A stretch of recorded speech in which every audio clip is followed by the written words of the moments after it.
Supreme court में वक्फ अधिनियम 1995 में किए गए संशोधन को लेकर एक ऐतिहासिक बहस हुई।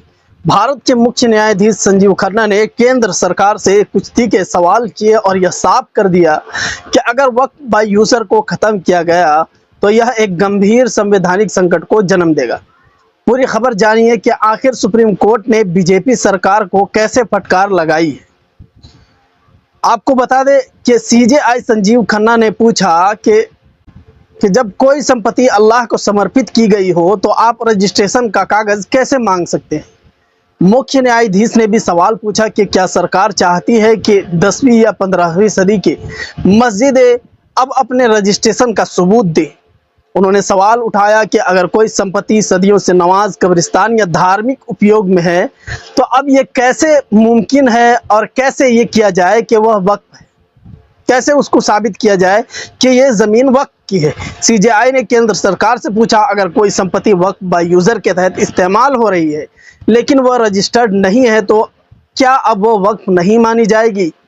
वहीं सरकार की तरफ से सॉलिसिटर जनरल तुषार मेहता ने कहा कि कोई भी वक्फ संपत्ति बिना रजिस्ट्रेशन के नहीं मानी जा सकती, लेकिन सीजेआई ने स्पष्ट किया कि इतिहास को दोबारा नहीं लिखा जा सकता और सरकार कोई अदालती डिग्री नहीं दे सकती। आपको बता दें कि सीजेआई संजीव खन्ना ने चेतावनी देते हुए ये कहा कि अगर आप वक्फ बाय यूज़र को ख़त्म कर रहे हैं तो यह बहुत ही गंभीर समस्या है। ये सीधे समाज के उस हिस्से को प्रभावित करेगा जो पहले से ही हाशिए पर है। उनका इशारा मुसलमानों की तरफ था। मजीद आपको बता दें कि सीजेआई ने यह भी कहा है कि कानून में संशोधन करके अदालत के अधिकारों को कम नहीं किया जा सकता। कोई भी कानून यह नहीं कह सकता कि अदालत का फैसला अमान्य होगा। सरकार ने दावा किया कि संशोधन समावेशी यानी इंक्लूसिव और जेपीसी के रिपोर्ट के आधार पर किया गया है। बताया गया कि देश भर से 98 लाख से ज़्यादा ज्ञापन और सुझाव प्राप्त हुए थे। सरकार ने यह भी दावा किया कि कई मुसलमान वक्फ के बजाय ट्रस्ट बनाना पसंद करते हैं, इसलिए वक्फ में बदलाव किया गया है। लेकिन सीजेआई ने इस तर्क को खारिज करते हुए कहा, आप इतिहास को फिर से नहीं लिख सकते। वक्फ की परंपरा और इसकी उपयोगिता को प्रशासनिक आदेश से नहीं मिटाया जा सकता। सुप्रीम कोर्ट ने ये कहा। सुप्रीम कोर्ट ने और भी बातें कही। आपको बता दें, सुप्रीम कोर्ट की सुनवाई से साफ है कि वक्फ बाय यूज़र को हटाना सिर्फ एक संशोधन नहीं बल्कि मुस्लिम समुदाय की धार्मिक संपत्तियों पर सीधा हमला है, जिससे मुस्लिम समुदाय की कई वक्फ प्रॉपर्टीज को नुकसान पहुंचाया जाएगा। मस्जिदें, कब्रिस्तान, दरगाहें जिनका अस्तित्व और उपयोग सदियों से हो रहा है, क्या वे अब सिर्फ इसलिए अवैध हो जाएंगी क्योंकि उनके पास कोई सरकारी रजिस्ट्रेशन नहीं है। यह मामला सिर्फ मुसलमानों का नहीं, भारत के संविधान और न्याय व्यवस्था का भी है। क्या सरकार कानून बनाकर इतिहास को मिटा सकती है? क्या कार्यपालिका यानी एग्जीक्यूटिव अदालत का सुप्रीम कोर्ट वक्फ संशोधन अधिनियम की वैधता की जांच करेगा? और सुप्रीम कोर्ट ने केंद्र को नोटिस जारी कर केंद्र से जवाब भी मांग लिया है। जी हाँ, आपको बता दें कि सीजेआई ने कहा, मिस्टर मेहता, क्या आप यह कह रहे हैं कि अब से आप मुसलमानों को हिंदू बंदोबस्ती बोर्ड का हिस्सा बनने की अनुमति देंगे? सुप्रीम कोर्ट ने यह कहते हुए उन्हें चेतावनी दी कि आप खुलकर बात कहिए। सुप्रीम कोर्ट ने पूछा, अगर कोई सरकारी प्रॉपर्टी वक्फ बाय यूज़र है तो उस स्थिति में क्या होगा? एसजी ने उसका जवाब देते हुए कहा, उसमें कलेक्टर उसकी जाँच करेगा और पता चलता है कि वो सरकारी संपत्ति है तो वो रेवेन्यू अवार्ड में उसे करेक्ट किया जाएगा। अगर किसी को कलेक्टर के फैसले से समस्या है तो वो ट्रिब्यूनल में जा सकता है। फिर सुप्रीम कोर्ट ने एसजी तुषार मेहता से कहा, ज़मीन वक्फ की है या नहीं यह कलेक्टर क्यों तय करे, अदालत पर क्यों नहीं छोड़ा जाता? जी हाँ दोस्तों, अदालत ने ये कहते हुए कहा, क्या कलेक्टर को ये अधिकार देना उचित है? वक्फ संपत्ति है या नहीं, अदालत को निर्णय लेने की अनुमति क्यों नहीं दी जाती? ये सवाल सुप्रीम कोर्ट ने सरकार से की है।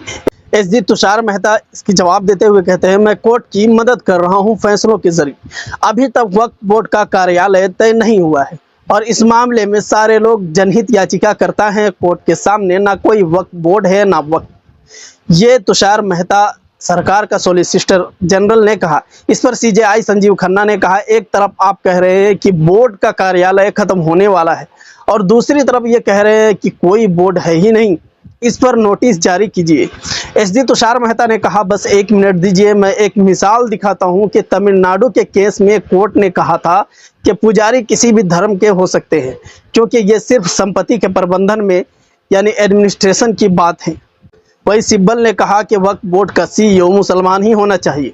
एसडी तुषार मेहता ने कहा, माय लॉर्ड्स, क्या आप हमें कल सुन सकते हैं? इस पर सीजेआई संजीव खन्ना ने जवाब देते हुए कहा, हम इस मामले को लेकर चिंतित हैं, कोई हल जरूर निकालेंगे। एसडी तुषार मेहता कहते हैं, माय लॉर्ड्स, कृपया हमारी बात कल जरूर सुनिए। सीजेआई संजीव खन्ना ने कहा, देखिए, नियम के हिसाब से कोर्ट आमतौर पर अंतरिम आदेश यानी इंटर्म ऑर्डर नहीं देता जब तक कि कोई असाधारण परिस्थिति ना हो, लेकिन हमारी चिंता यह है कि अगर किसी यूजर द्वारा घोषित वक्फ को डिनोटिफाई यानी रद्द किया गया तो बहुत गंभीर नतीजे हो सकते हैं, ये सीजेआई का कहना है। आपको बता दें कि सुप्रीम कोर्ट के इस बहस का खुलासा और इन तमाम बातों का निचोड़ यह है कि जो संपत्तियां वक्फ घोषित की गई हैं, चाहे यूजर के आधार पर या कोर्ट के फैसले से, उन्हें डिनोटिफाई यानी वक्फ से हटाया नहीं जाएगा। जब सॉलिसिटर जनरल ने बीच में कहा कि माय लॉर्ड, जो रजिस्टर्ड वक्फ की ज़मीनें हैं उनके बारे में क्या ख्याल है? इस पर सीजेआई ने सॉलिसिटर को लताड़ते हुए कहा, मेरे मुंह में शब्द मत डालिए। दूसरी बात आपको बता दें, कलेक्टर अपनी जांच की प्रक्रिया जारी रख सकता है, ये कोर्ट ने आदेश दिया है, लेकिन जो संशोधन का प्रोविजो है यानी वो हिस्सा जो वक्फ को हटाने की अनुमति देता है, उसे फिलहाल लागू नहीं किया जाएगा, ये कोर्ट का फैसला है। वक्फ बोर्ड में जो एक्स ऑफिशियो पद के आधार पर सदस्य होते हैं वो किसी भी धर्म के हो सकते हैं, लेकिन बाकी सभी सदस्य मुस्लिम ही होने चाहिए, ये कोर्ट ने कहा। कुल मिलाकर सुप्रीम कोर्ट ने फिलहाल 7 दिनों के अंदर केंद्र सरकार से जवाब मांगा है। इन 7 दिनों में क्या होता है वह तो 7 दिनों के बाद ही पता चल पाएगा। डर इस बात की है दोस्तों कि कहीं बाबरी मस्जिद की तरह कोई खेल मुसलमानों के साथ ना खेल दिया जाए। देश दुनिया की बड़ी खबरों के लिए हमें फॉलो, सब्सक्राइब और हमारी वीडियोस को शेयर ज़रूर कीजिए।